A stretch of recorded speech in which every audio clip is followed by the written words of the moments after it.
ഇവിടെ ചർച്ചാ വിഷയമാകുന്ന നാളെ മുതൽ ചർച്ചാ വിഷയമാകുന്നത് പിണറായി ഗവൺമെന്റിന്റെ നേട്ടങ്ങളുണ്ടോ, എന്താണ് നിങ്ങളുടെ ഒരു നേട്ടം പറയുന്നൊരു ചോദ്യം സതീശൻ ചോദിച്ചാൽ ഒരു നേട്ടത്തിന് വേണ്ടി പരക്കം പായേണ്ടി വരും. ഒരു നേട്ടം ഇവർ പറയും, വിഴിഞ്ഞം പറയും, സിയാല് പറയും, കണ്ണൂർ പറയും, ഒക്കെ പറയും. ബഹുമാന്യനായ ഉമ്മൻചാണ്ടി സർക്കാർ ഒടുവിലത്തെ സമയത്ത് പൊതുവിദ്യാഭ്യാസം സംബന്ധിച്ച് തയ്യാറാക്കിയ റിപ്പോർട്ടിൽ പറഞ്ഞത് അടിയന്തരമായി 40% സ്കൂൾ പൂട്ടണം എന്നായിരുന്നു. സർക്കാർ സ്കൂൾ ഒറ്റ സ്കൂൾ പൂട്ടിയില്ല എന്നതാണ് ഞങ്ങളുടെ നേട്ടം. പരീക്ഷക്കാലത്ത് പോലും പാഠപുസ്തകം കൊടുക്കാത്ത നിങ്ങളുടെ കാലത്തിൽ നിന്നും ഓണം നേരത്തെ വന്നുവെന്ന് പറഞ്ഞ മന്ത്രിയുടെ വങ്കത്തരങ്ങളിൽ നിന്നും സ്കൂൾ പൂട്ടുന്നതിന് മുൻപേ അടുത്ത കൊല്ലത്തെ പാഠപുസ്തകം കൊടുക്കുന്നതിലേക്ക് മാറിയതാണ് ഞങ്ങളുടെ നേട്ടം. ശിശുമരണ നിരക്കിൽ അമേരിക്കയെ കടത്തി വെട്ടിയതാണ് ഞങ്ങളുടെ നേട്ടം. ജില്ലാ ആശുപത്രിയുടെ മുകളിൽ മെഡിക്കൽ കോളേജ് എന്ന് ബോർഡ് എഴുതി വെച്ച് തടി കഴിച്ചിലാക്കിയ സ്ഥാനത്ത് ഇപ്പോൾ പത്തനംതിട്ടയിലും അതുപോലെ ഇടുക്കിയിലും വയനാട്ടിലും കാസർഗോഡിലും സർക്കാർ മെഡിക്കൽ കോളേജുകൾക്ക് ദേശീയ അംഗീകാരം നേടിയതാണ് ഞങ്ങളുടെ നേട്ടം.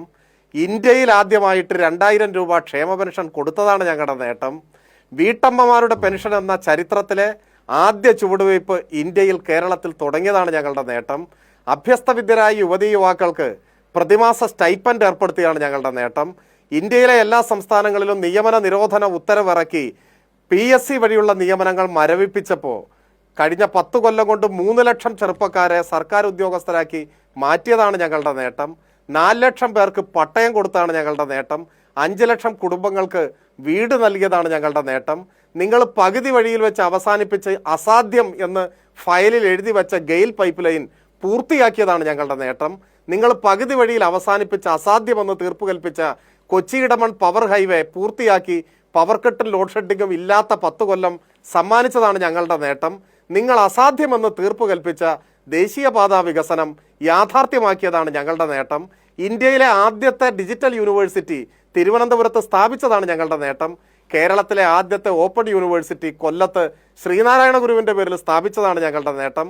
കേരളത്തിലെ ആദ്യത്തെ അഡ്വാൻസ്ഡ് വൈറോളജി ഇൻസ്റ്റിറ്റ്യൂട്ട് തിരുവനന്തപുരത്ത് ആരംഭിച്ചതാണ് ഞങ്ങളുടെ നേട്ടം.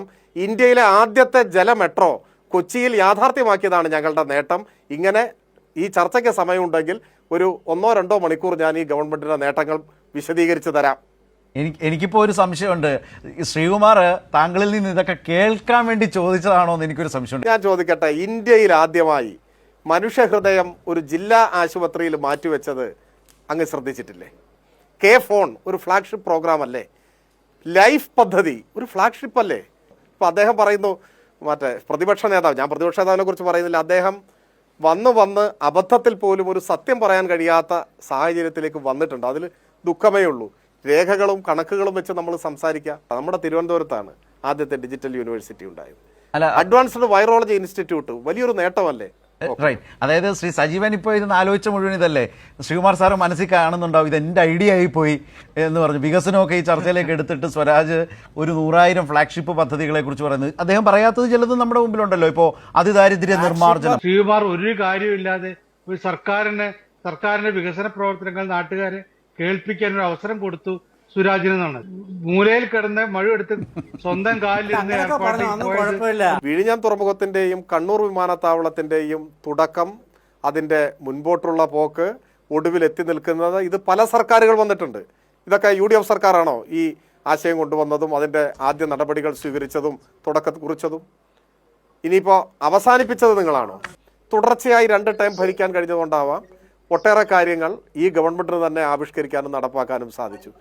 അതിദാരിദ്ര്യം ഇല്ലാതാക്കി. എന്തിനാണ് വലിയ നേട്ടങ്ങളെ നമ്മൾ വില കുറയ്ക്കാനും വീഴ്ത്താനും പോകുന്നത്? എം സ്വരാജ് പൂക്കളെ ഒരുപാട് ഇഷ്ടപ്പെടുന്നയാളാണ്. അപ്പോൾ വികസനത്തിൻ്റെ ഒരു പൂവാണ് സ്വരാജിനോട് എൻ ശ്രീകുമാർ ചോദിച്ചത്.